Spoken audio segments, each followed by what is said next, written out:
All right. So today we are talking about planning for retirement. And my question to you today is what are you doing to plan for retirement?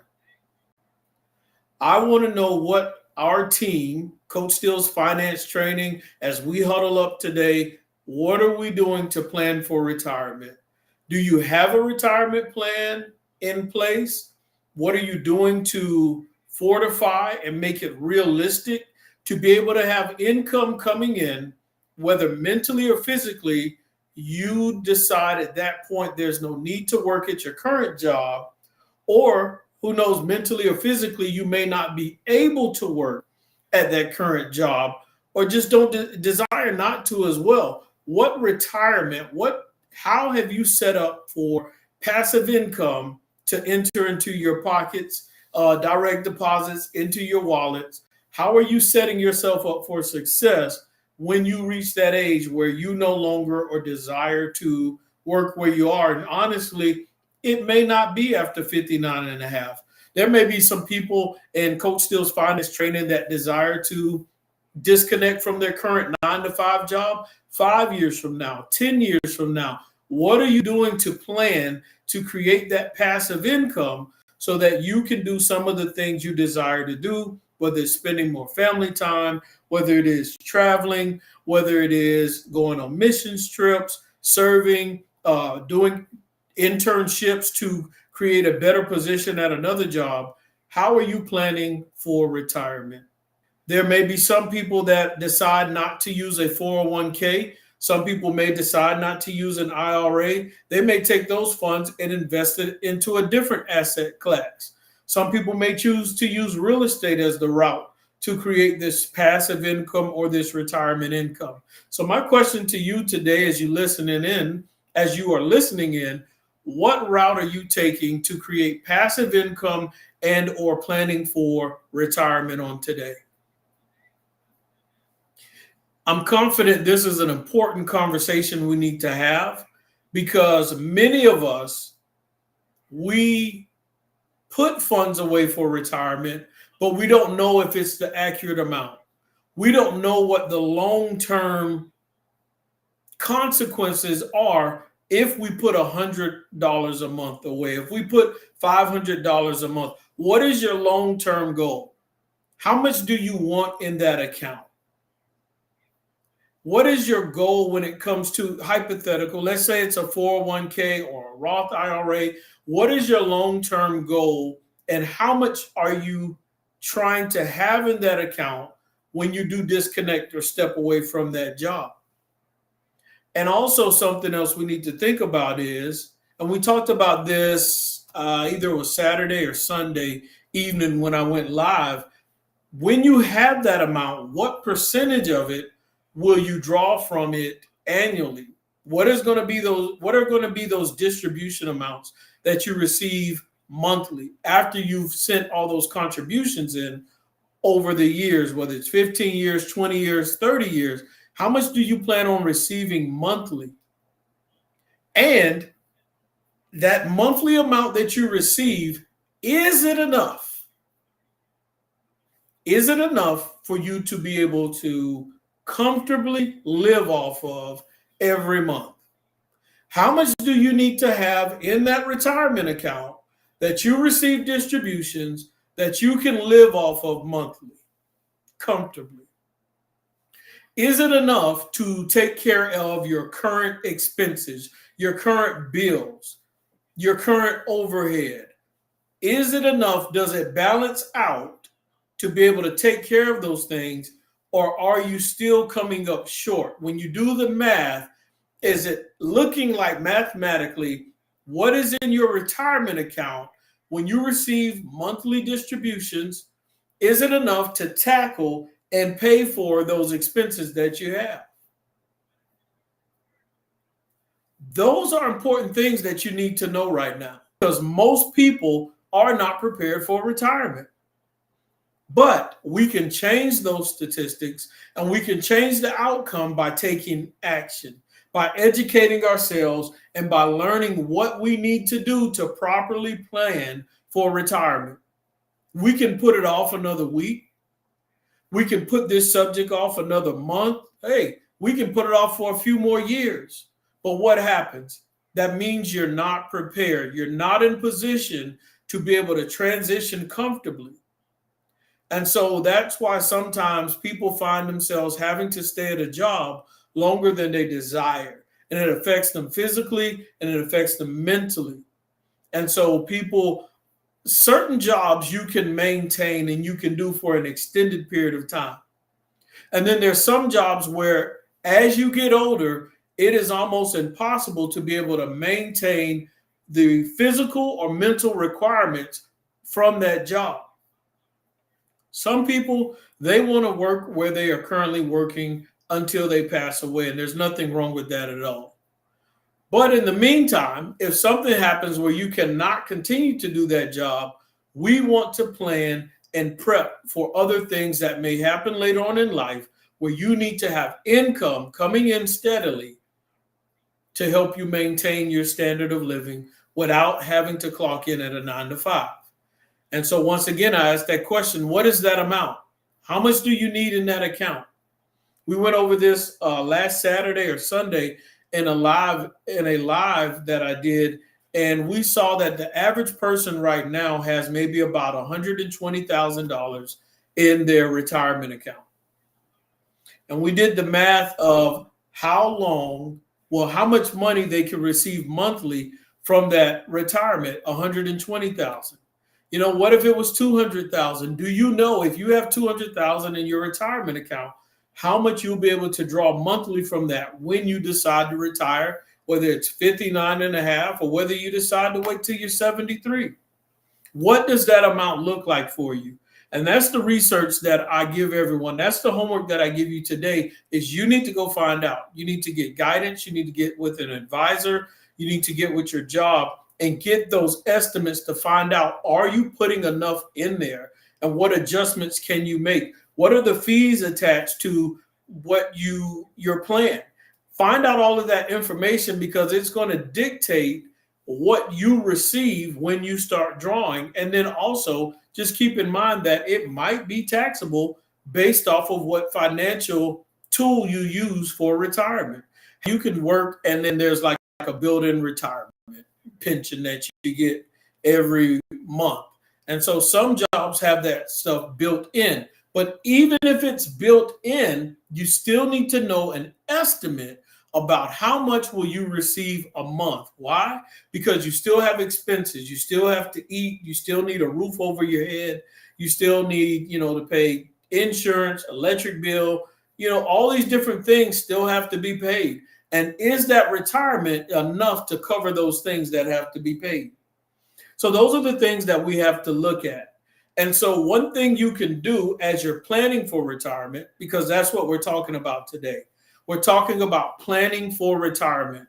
And so before I dive into some of those things you can do to plan for retirement, I work with clients daily. And as I work with clients daily, most people, what I find is they really don't have a grasp of their budget. They really don't have a grasp of how much they have coming in monthly and how much they have going out monthly. And that's a huge problem. When we talk about planning for retirement, when we talk about planning for the future, if you don't know your present, situation, circumstance, it is going to be extremely difficult to plan for your future. It's going to be extremely difficult to plan for your retirement. So let's have that uncomfortable conversation now.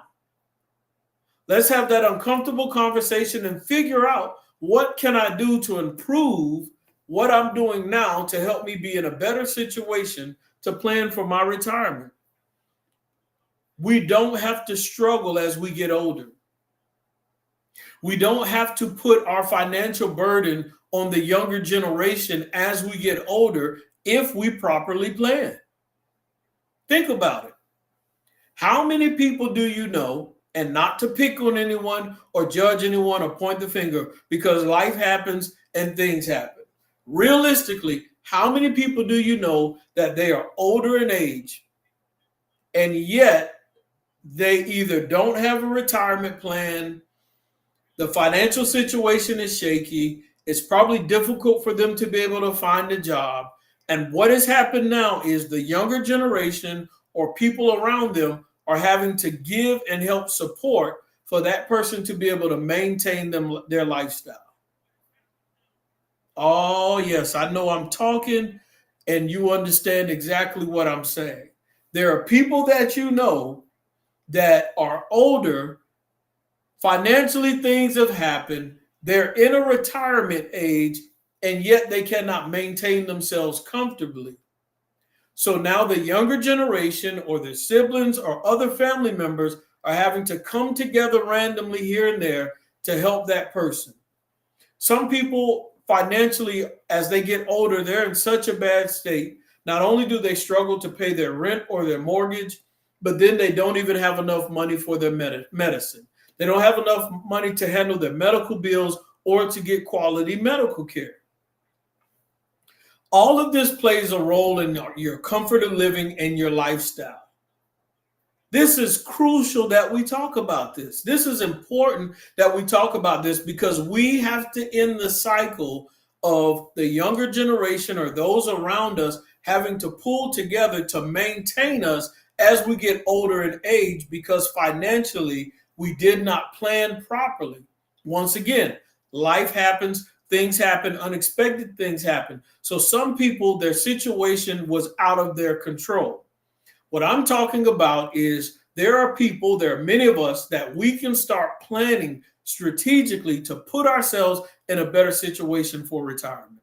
Over and over and over, and it continues to happen.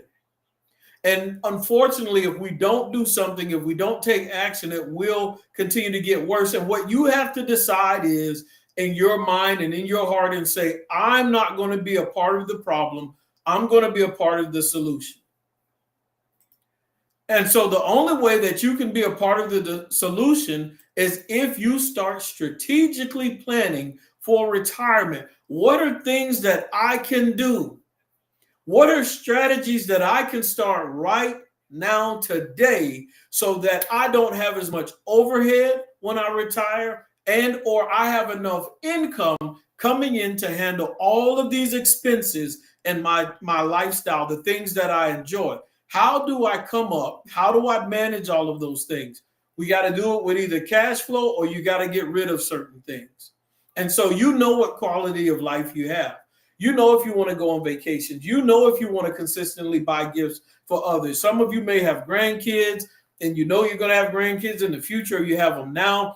There are certain things you want to plan for them, whether it's putting college fund money away, if you're investing in their future. But it starts with taking care of yourself first. If you're so busy trying to handle and take care of everyone else right now, and you don't take care of you first and plan for your future, then all of that work that you did is going to end up crumbling because now you need those funds to maintain yourself. So what are some things we can do to plan for retirement? I already told you one of them. You need to find out whether it's your 401k or whether it's your pension or whether it's your IRA, 403b, TSP. You need to find out how much is in there. And when you hit a certain age, on average, what is that estimated retirement amount going to be? And how much can you draw from there? What is the percentage?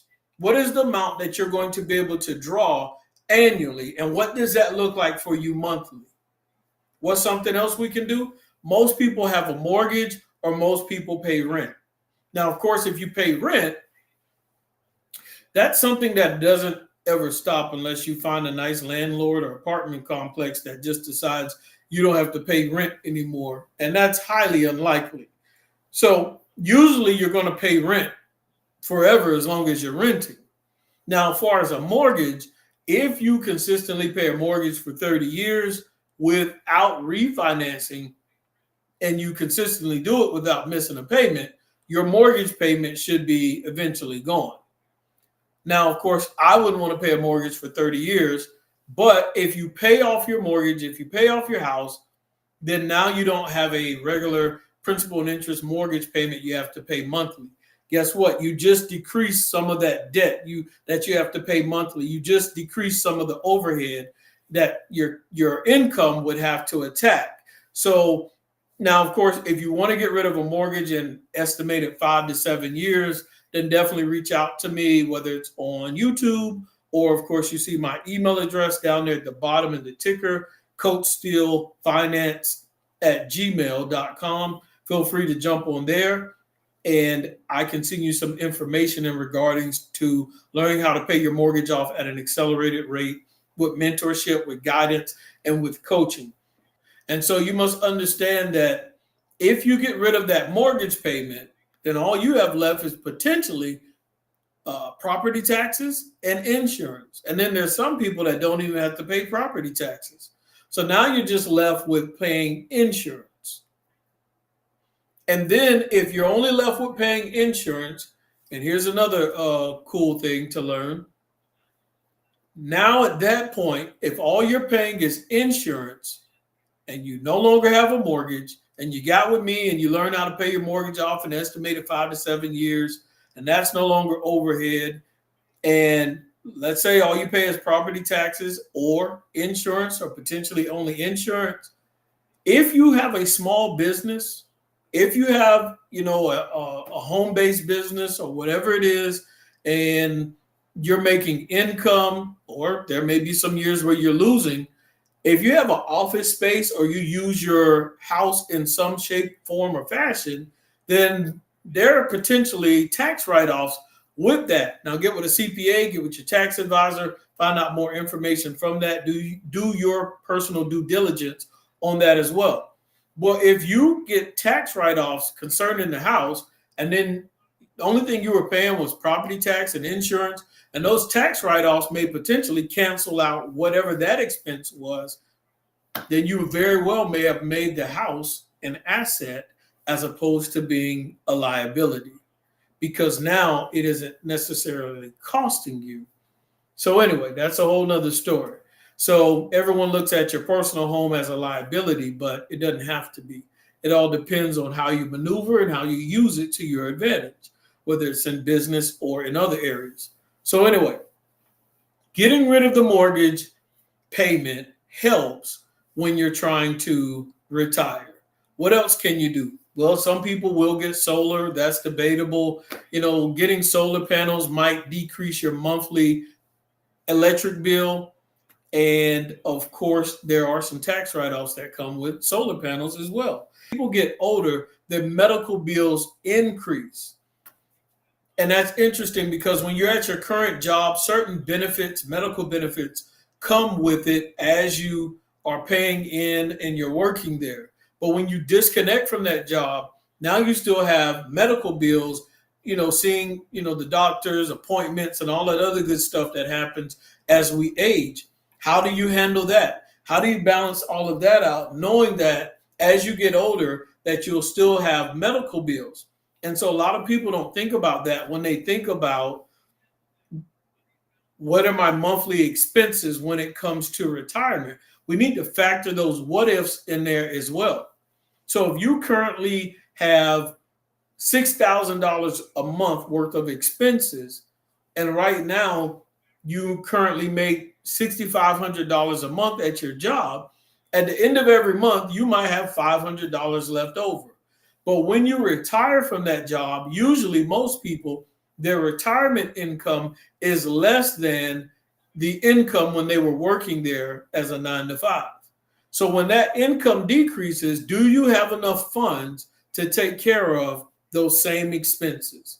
And if not, you need to start planning and being strategic about what bills or expenses you can get rid of by the time you plan on receiving that decrease in monthly income in that retirement, and get your wheels to turn so that you can start taking action today to plan for retirement.